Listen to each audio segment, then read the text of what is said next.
Shalom from the National Council of Young Israel, here at our headquarters in Paramus, New Jersey. We are happy to launch our newest program under the guidance of our new board of directors called 4 Minutes of Torah. Each and every week, you'll be introduced to a new Rav within the Young Israel movement who will share with you words of Torah. With that very happy introduction, let us begin. Hi, my name is Jonathan Muskat, and I'm the Rabbi of the Young Israel of Oceanside, and I'm pleased to share with you the following D'var Torah from Parshas Teitzie. The Torah commands us to remember 6 events: Yetzias Mitzrayim, Mamad Har Sinai, Shabbos, the Chet Egel, the story of Miriam, and the story of Amalek, which is recorded at the end of this week's Parsha. But it's recorded in a very unique way. The obligation to remember is not simply an obligation to remember, but the Torah says, Zachar asher asah lecha Amalek, remember that which Amalek did to us, and also lo tishkach, don't forget. A double formulation, remember and don't forget. Torah does not use this formulation with respect to the other 5 events, and the question is why. So the Gemara has an approach, and our Mefarshim have an approach, and I'd like to make the following suggestion. Why is there a commandment to remember Amalek? And I think the answer is intuitive. We need to constantly reinforce the fact that it's important to understand that evil does exist and recognize it in all of its ugly manifestations. Amalek exists. Anti-Semitism, no less than Yetzias Mitzrayim or Mamad Har Sinai, is part of our collective history and memory, and we must make perpetual war against those who hate us for no cause, or those about whom it is said, V'lo yirei Elokim, literally they don't fear God, and those who prey on the weak, Kol hanechshalim acharecha.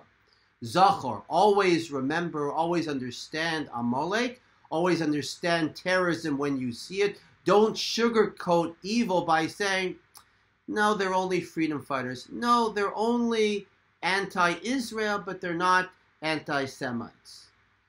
We must understand anti-Semitism for what it is. This is the commandment of Zachor. However, at the same time that we are commanded to remember evil, to remember Amalek, and to allow the concept of anti-Semitism and terrorism and understanding of these things to permeate our very existence, our collective personality, Torah says, Lo tishkach, don't forget. What shouldn't we forget? In his book, The Making of a Jew, Edgar Bronfman records the following vignette. He was, as we know, one of the mega philanthropists of the Jewish people, who's involved in a whole host of Jewish organizations. And in the early 1980s, he became president of the World Jewish Congress. And he writes that he went to visit Rabbi Soloveitchik, the preeminent sage of Jewish life. And Mr. Bronfman said to Rabbi Soloveitchik, "Sir, what advice can you give me now that I've been elected the president of the WJC?" Rabbi Soloveitchik responded, "Mr. Bronfman, remember, Jews were put here not just to fight anti-Semitism." Though the eminent thinker Emil Fackenheim spoke of not giving a posthumous victory to Hitler and Amalek as the 614th commandment, Lo Tishkach tells us not to forget the other 613 commandments either. Or as Rav Hirsch writes, Lo Tishkach, do not ever forget our historic mission. Yes, Zachor.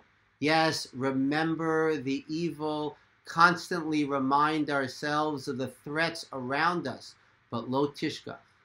Do not let that memory of evil consume us so completely that we forget about all of the values that Amalek wanted to destroy, all of the good that we are commanded to do, all of the Torah and the chesed that we are commanded to share and that we are commanded to spread to those all around us.